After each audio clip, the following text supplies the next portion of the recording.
देखिए, north Korea की एक मिलिट्री परेड, सबकी नजरें इस एक नौजवान खातून पर टिकी हैं। चेहरे पर हल्की सी मुस्कुराहट, लेकिन ये कोई आम खातून बिल्कुल नहीं है। ये है किम यो जोंग, नॉर्थ कोरिया के सुप्रीम लीडर किम जोंग अन की छोटी बहन, जिनके बारे में दुनिया बहुत कम जानती है। लेकिन इसी मासूम दिखने वाले चेहरे को दुनिया की सबसे खतरनाक खातून का नाम दिया गया है। और सुनिए, ये सिर्फ कोई नाम नहीं है।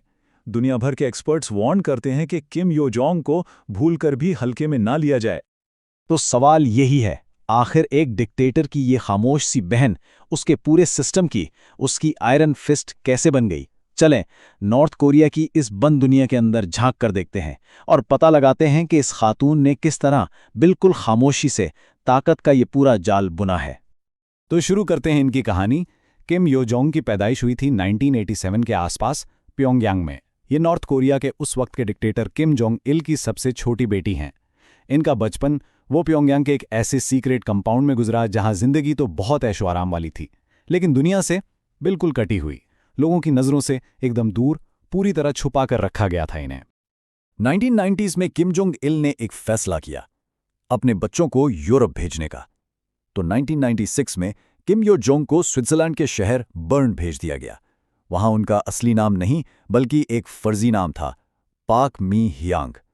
कुछ टाइम बाद इनके भाई किम जोंग ऑन भी वहीं आ गए और उनका भी एक कोड नेम था, पाक ऑन। फिर 2000 में ये नॉर्थ कोरिया वापस आई और 2007 तक इन्होंने किम इल सुंग यूनिवर्सिटी से कंप्यूटर साइंस में डिग्री भी ले ली।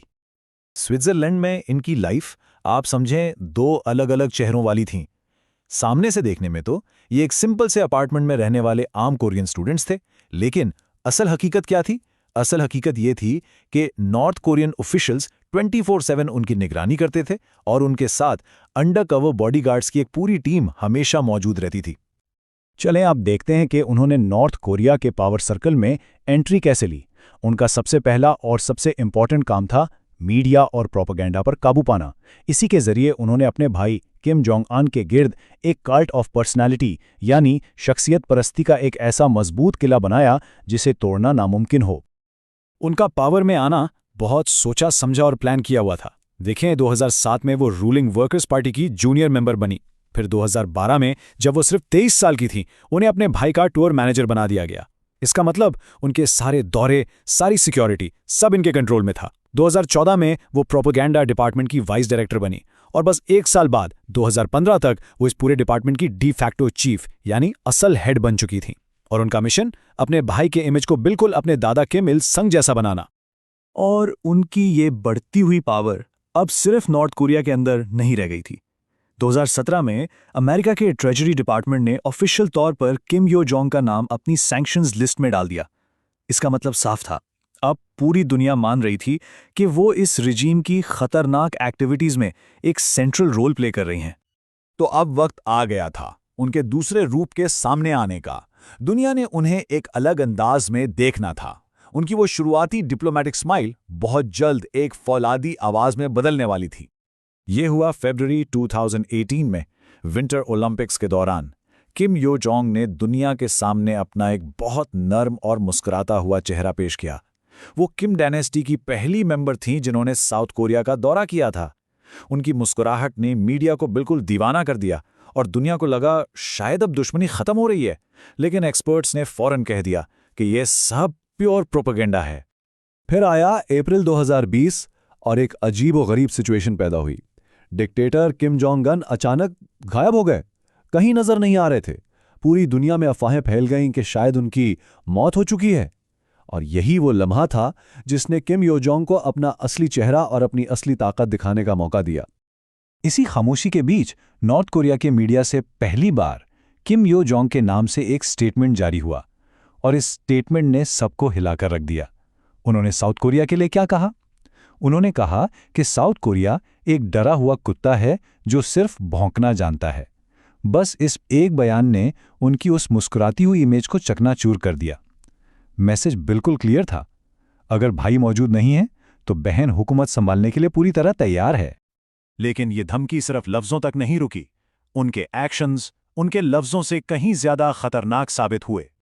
सुनिए, कहा जाता है कि 2013 में जब उनके अपने फुफ्फा को गद्दारी के इल्ज़ाम में फांसी दी गई तो इस खौफनाक फैसले के पीछे इन्हीं का दिमाग था। फिर 2017 में उनके सौतेले भाई किम जोंग नाम का कत्ल हुआ, उसके पीछे भी इन्हीं का हाथ माना जाता है।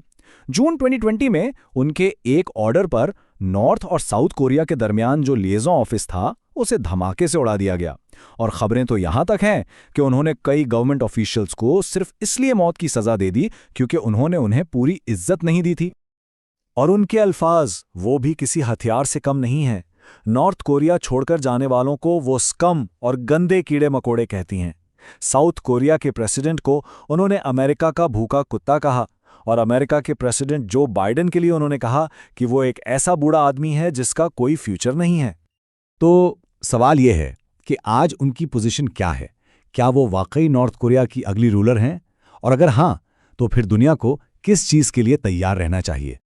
आज के दिन किम यो जोंग को नॉर्थ कोरिया की डी फैक्टो नंबर 2 लीडर समझा जाता है। इसका सबूत हाल ही में इन्होंने 40 से ज्यादा ऑफिशियल स्टेटमेंट्स अपने नाम से जारी किए हैं। जरा सोचिए, ये वो काम है जो पहले सिर्फ और सिर्फ सुप्रीम लीडर करता था, तो इससे साफ जाहिर है कि वो अब खुद ही मुल्क की आवाज बन चुकी हैं। देखें, तारीख में क्वीन मैरी जैसी बहुत रूथलेस फीमेल रूलर्स गुजरी हैं जिन्होंने अपने दुश्मनों को बेरहमी से कत्ल करवाया, लेकिन उन पुरानी क्वींस के पास ना तो न्यूक्लियर वेपन्स थे और ना ही एक ऐसा बंद समाज जहां कोई उनकी मर्जी के खिलाफ सांस भी ना ले सके। आज किम यो जोंग के पास ये दोनों चीज़ें हैं और यही चीज़ उन्हें तारीख की सबसे खतरनाक खवातीन में से एक बना देती है। तो असल सवाल ये नहीं है कि किम यो जोंग कितनी खतरनाक हैं। असल सवाल और सबसे बड़ा सवाल ये है, अगर कल को किम जोंग उन मंजर से हट जाते हैं तो क्या ये दुनिया एक ऐसी फीमेल डिक्टेटर का सामना करने के लिए तैयार है जिसकी उंगली न्यूक्लियर बटन पर हो? एक ऐसी लीडर जिसका गुस्सा पूरी दुनिया का नक्शा बदलने की ताकत रखता है।